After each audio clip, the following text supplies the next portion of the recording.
Good morning all of you. MSc final organic chemistry में organic synthesis paper चल रहा था अपना। उसके अंदर अपनी सेकेंड हेडिंग चल रही थी ऑक्सीडेशन, जो कि पार्ट ए है। ऑक्सीडेशन में अपनी चल रही थी एल्किन या हाइड्रोकार्बन का ऑक्सीडेशन चल रहा था। हाइड्रोकार्बन का जो ऑक्सीडेशन है उसके अंदर अपना फर्स्ट पार्ट चल रहा था एल्किन का ऑक्सीडेशन। एल्किन का जो ऑक्सीडेशन है उसके अंदर हमने उसका भी सेकेंड टाइप चल रहा है। एल्किन ऑक्सीडेशन में फर्स्ट टाइप पढ़ा था हमने एपोक्सीडेशन, एपोक्साइड बन रहा था। सेकेंड चल रहा था अपना प्रोक्सीलेशन। प्रोक्सीलेशन के अंदर जो प्रोडक्ट बनता है एल्किन के ऑक्सीडेशन के द्वारा वो था अपना डाइओल। अब वो किस किस के द्वारा बन सकता है, तो फर्स्ट वो बना था KMnO4 के द्वारा। सेकेंड लिखा था हमने कि इसके लिए रिएजेंट आवश्यक होता है ओस्मियम टेट्राऑक्साइड, और थर्ड लिखा था हमने सिल्वर एसीटेट के द्वारा। तो जो KMnO4 के द्वारा प्रोक्सीलेशन था एल्किन का, वो इससे हमने पहले की क्लास में पढ़ लिया था। आज अपना सेकंड प्रोक्सीलेशन रहेगा कि एल्किन का ओस्मियम टेट्राऑक्साइड के द्वारा। तो अपनी हेडिंग रहेगी प्रोक्सीलेशन बाई OSO4, ओस्मियम टेट्राऑक्साइड के द्वारा एल्किन का प्रोक्सीलेशन। प्रोडक्ट सेम डाइओल ही बनेगा। इसके अंदर देखिए आप पहले मैकेनिज्म, पहले रिएक्शन और मैकेनिज्म देख लें, और उसके बाद में आपको इसकी अंदर जो लाइनें लिखनी है वो देख लें। इसके अंदर भी ये रहेगा कि जब एल्किन की रिएक्शन हम ओस्मियम टेट्राऑक्साइड के साथ में उत्प्रेरक pyridine की प्रेजेंस में करवाते हैं तो डाइओल का फॉर्मेशन होगा। अब देखिए इसमें डाइओल किस प्रकार से बनेगा।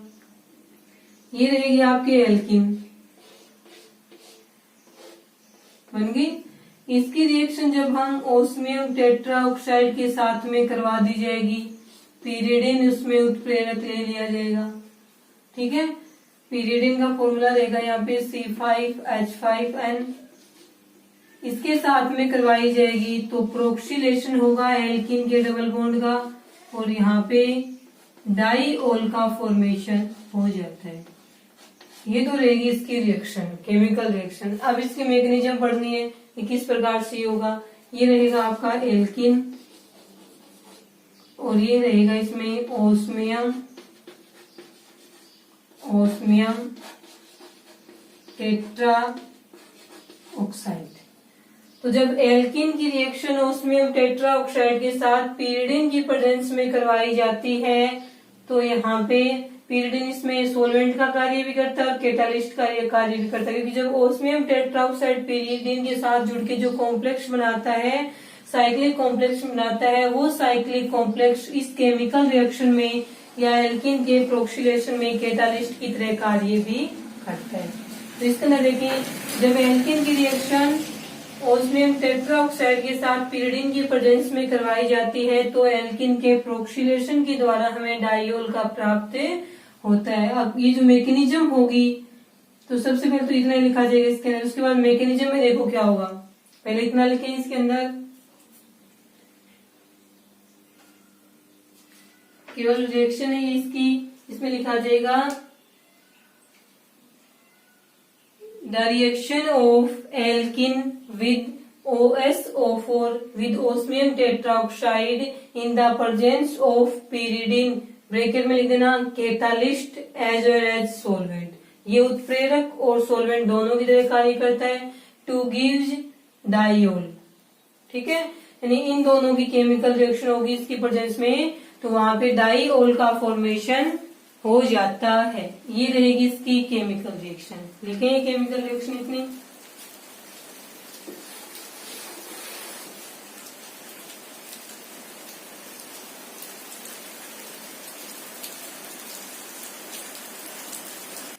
उसके बाद देखिए इसके अंदर मैकेनिज्म, इस रिएक्शन की मैकेनिज्म है वो किस प्रकार से रहेगी। पहले आप मैकेनिज्म देख लें, उसके बाद में उसके बारे में जो लाइन है वो देखना।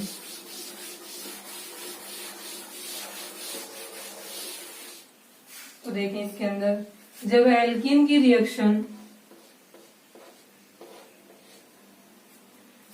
OSO4 के साथ में करवाएंगे तो सबसे पहले क्या बनेगा।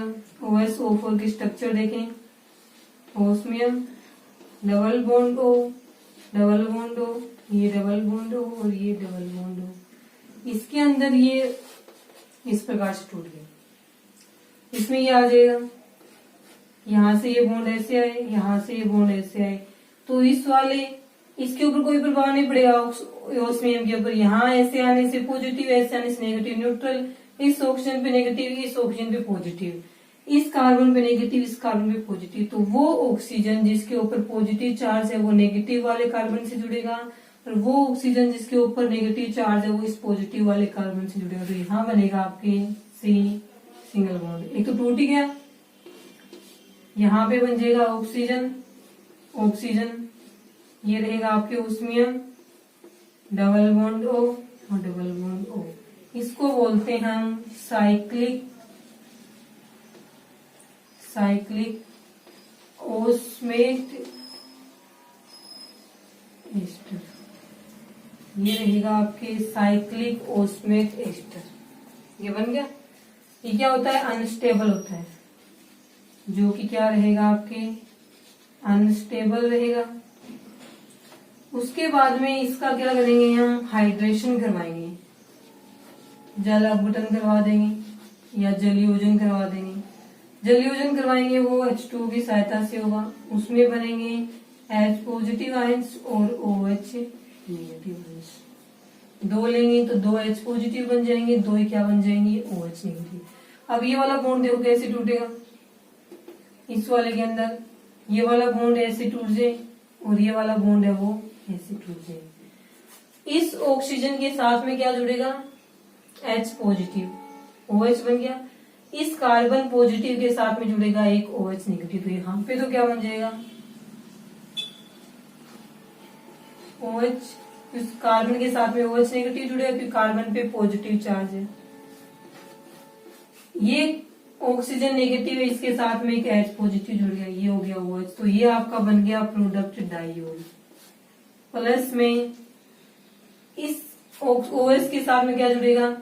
OH, ये ऑक्सीजन नेगेटिव है, ऑक्सीजन नेगेटिव के साथ में जुड़ेगा OH पॉजिटिव, तो osmium, double bond O, double bond O। इस ऑक्सीजन के साथ में क्या जुड़ेगा? एक H जुड़ जाएगा। इस साइड में क्या है? उसमें ये बॉन्ड टूट गया, उसमें भी पॉजिटिव चार्ज है, पॉजिटिव के साथ में एक OH नेगेटिव बचा हुआ है वो जुड़ जाएगा। उसके बाद में ये वाला बॉन्ड यहाँ से जाएगा और ये वाला बॉन्ड है वो यहाँ से जाएगा। ये वाला आ गया, और ये दोनों हाइड्रोजन है वो यहाँ से निकल जाएंगे और वापिस हमें इससे OSO4 प्राप्त हो जाता है। अपना ध्यान यहीं तक रहना चाहिए।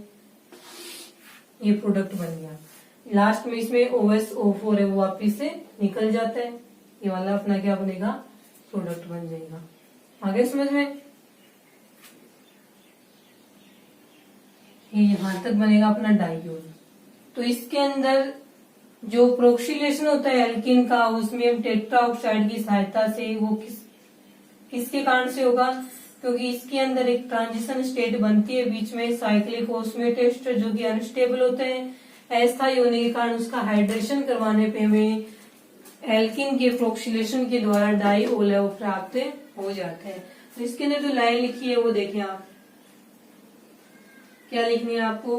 तो इसमें लिखिए the addition of an alkene to osmium tetra oxide यानी OSO4 इज अक्कर बाई या proceed by cyclic osmate ester.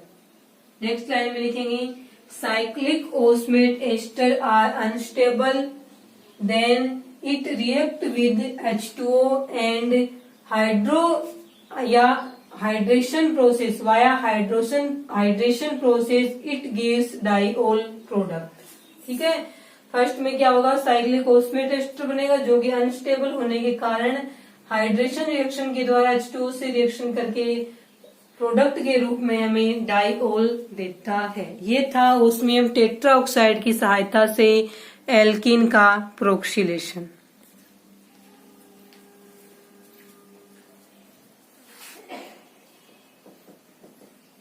लिखें ये रिएक्शन, लिखने के बाद में ये रिएक्शन की मैकेनिज्म बनानी है आपको।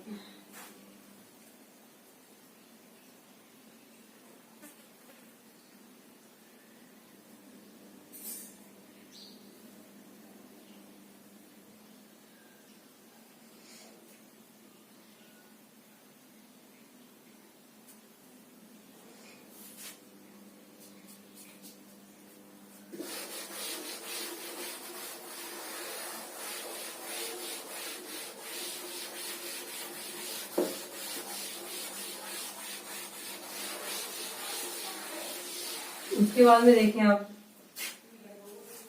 ओस्मियम जो टेट्रा ऑक्साइड है उसके बारे में क्या लिखा है, लाइन लिखी जाती है, नोट लगा के लिखें।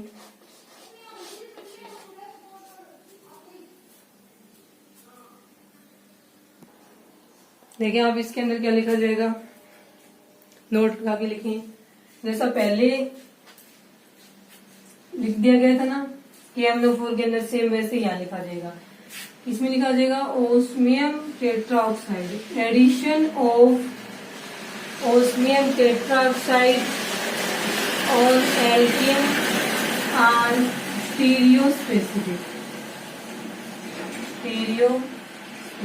तो स्टीरियोस्पेसिफिक कार्ड समझ में आ जाता होगा। इसमें लिखा जाएगा, नोट कर लिखें, addition of osmium tetroxide on alkene, alkene पर ओस्मियम टेट्राऑक्साइड का एडिशन आर स्टीरियोस्पेसिफिक। स्टीरियोस्पेसिफिक का मतलब ये होगा इसके अंदर कि यदि सिस एल्किन के ऊपर ओस्मियम टेट्राऑक्साइड का एडिशन कराएंगे तो प्रोडक्ट के रूप में सिस डाइऑल प्राप्त होगा, और यदि ट्रांस एल्किन पर ओस्मियम टेट्राऑक्साइड का एडिशन करवाएंगे तो हमें ट्रांस डाइऑल का फॉर्मेशन है वो हो जाता है। तो देखिए इसके अंदर ये रहेगा,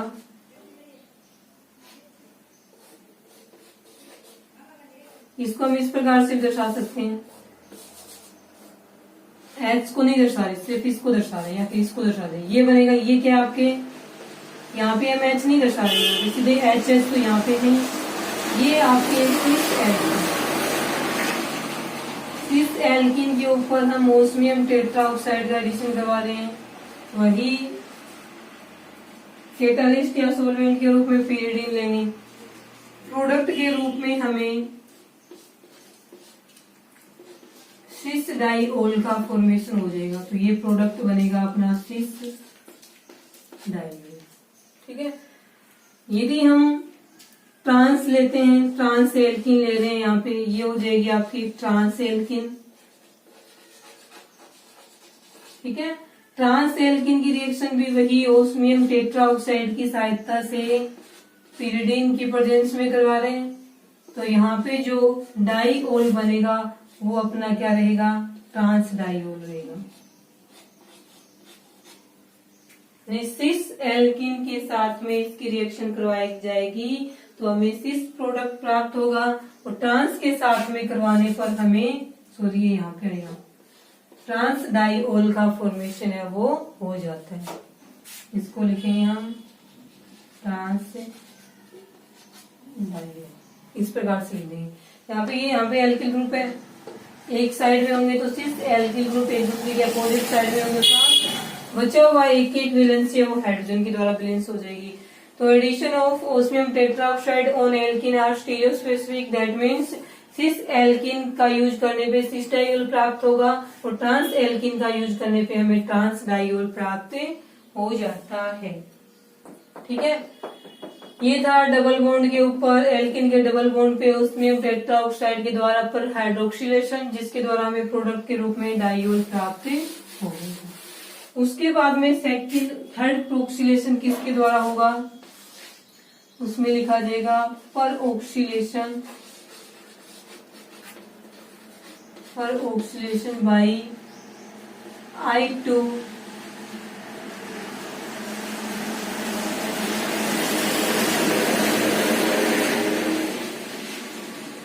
सिल्वर एसिटेट। तीसरा रहेगा आयोडीन एंड सिल्वर एसिटेट के द्वारा ऑक्सीडेशन। थर्ड रहेगा इसके अंदर।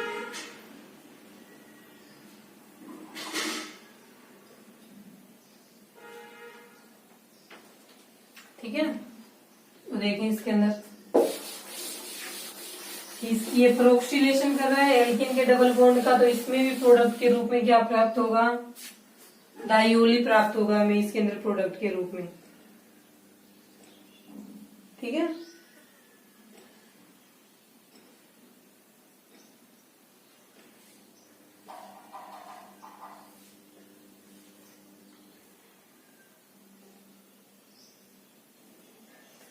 देखिए रिएक्शन इस प्रकार से होगी, एल्किन प्लस में I2 एरो पे लिख देते हैं पूरा ही। I2 सिल्वर एसीटेट को मिलते हैं AgOCO। सॉल्वेंट रहेगा इसमें कार्बन टेट्राक्लोराइड यानी CCl4। तो इसमें भी प्रोडक्ट के रूप में सेम वही क्या प्राप्त होगा, डाइऑल है वो प्राप्त हो जाएगा। ये रहेगा प्रोडक्ट अपना डाइऑल। ठीक है, इसमें आ जाएगा जब एल्किन की रिएक्शन I2 व सिल्वर एसीटेट के साथ CCl4 सॉल्वेंट की प्रेजेंस में करवाई जाती है तो एल्किन के प्रोक्सिलेशन के द्वारा डाइऑल का फॉर्मेशन होता है या डाइऑल प्राप्त होता है। एल्किन का प्रोक्सिलेशन I2 आयोडीन व सिल्वर एसीटेट के साथ CCl4 सॉल्वेंट की प्रेजेंस में करवाने पर एल्किन के डबल बॉन्ड के प्रोक्सिलेशन के द्वारा हमें डाइऑल प्राप्त होता है। ये रहेगी रिएक्शन। उसके बाद में हमें पढ़ना है इसकी मैकेनिज्म। ठीक है, तो लिखें ये रिएक्शन।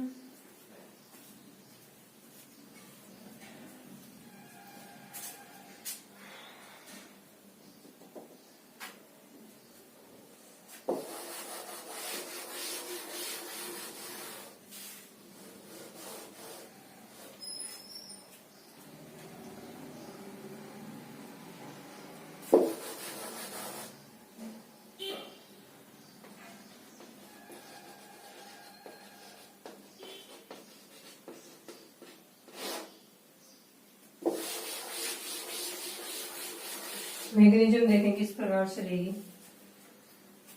सबसे पहले ये रहेगी एल्किन। फिर हम इतना ही कर लेते हैं इसमें। ये अपनी है एल्किन, ट्रांस एल्किन ले लिया अपने। ठीक है, इसकी रिएक्शन फर्स्ट स्टेप में वही रहेगा, एक I2 प्लस में CH3COO सॉल्वेंट के रूप में कार्बन टेट्राक्लोराइड। ये एक नॉन पोलर सॉल्वेंट है।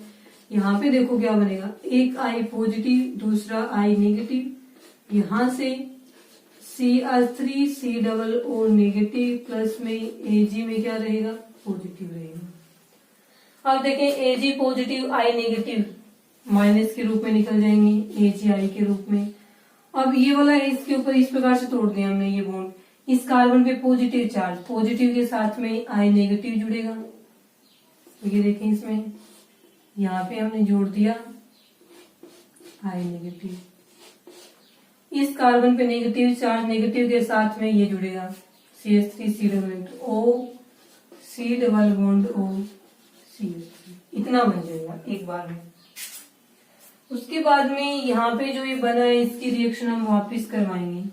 इसके साथ में वही I2 वही CH3COO या फिर अकेले CH3COO Ag के साथ में करवाते हैं। आगे वही सॉल्वेंट रहेगा CCl4। तो देखें यहाँ पे क्या बनेगा,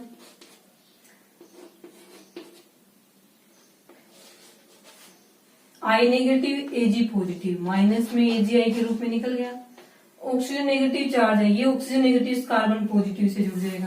तो यहाँ पे बनेगा carbon O C double bond O CH3 carbon O C double bond O CH3। ये बन गया यहाँ पे डाई एसीटेट। ये मोनो एसीटेट था, केवल एक एसीटेट ग्रुप जुड़ा हुआ था। ये डाई एसीटेट बनेगा, इसमें दो एसीटेट ग्रुप जुड़े बन गया। उसके बाद में हमें क्या करवाना है, इसका हाइड्रेशन करवाना है, जल अपघटन करवाना है। तो यहाँ पे हम लेंगे 2H2 हो गया, 2H पॉजिटिव और 2OH नेगेटिव। क्या करवाना है इसका, हमें यहाँ पे हाइड्रेशन या जल अपघटन करवाना है। तो देखिए इसके अंदर ये बॉन्ड टूटेगा और ये बॉन्ड इस प्रकार से टूटेगा। तो दोनों OH नेगेटिव, एक OH नेगेटिव इस कार्बन पॉजिटिव से, दूसरा OH नेगेटिव इस कार्बन पॉजिटिव से जुड़ेगा। तो यहाँ पे क्या बनेगा, OH प्लस में O नेगेटिव के साथ में H पॉजिटिव, इस O नेगेटिव के साथ में ये दूसरा H पॉजिटिव, साथ में क्या बन जाएंगे, दो एसिटिक एसिड के अणु है वो एसिटिक एसिड के अणु बन जाएंगे और ये बन गया हमारा डाइयूल। ट्रांस एल्किन ली थी, प्रोडक्ट में ट्रांस डाइयूल बनेगा। पहले स्टेप में I2 plus CH3COOH mono estate बन गया। सेकंड स्टेप में फिर सिल्वर एस्टेट की रिएक्शन करवाएंगे तो डाई एस्टेट बन गया। अब इस डाई एसिटेट का हाइड्रेशन या जल अपटन करवाने पर एल्किन के प्रोक्सिलेशन के द्वारा फाइनल प्रोडक्ट डाइयोल का फॉर्मेशन हो जाता है। ये बन गया, ठीक है। ये रिएक्शन लिखिए, मैकेनिज्म इसके अंदर।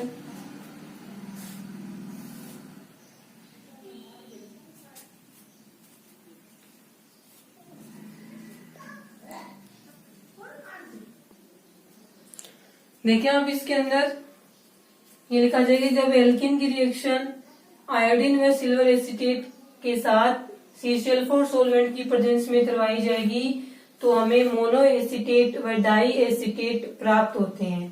लास्ट में फाइनल डाई एसिटेट प्राप्त होगा, उसका हाइड्रेशन करने पर या जल अपटन करने पर फाइनल प्रोडक्ट के रूप में हमें डाइयोल प्राप्त हो जाता है। ये रहेगी I2 व सिल्वर एसिटेट के साथ में एल्किन के प्रोक्सिलेशन की मैकेनिज्म, ठीक है। उसके बाद सेम जो पहले वाले में आ रहा है वही रिपीट हो गया आएगा, वही रिपीट हो गया। आपको नोट लगा के लिखना है और उसके अंदर आपको ये लिखना है कि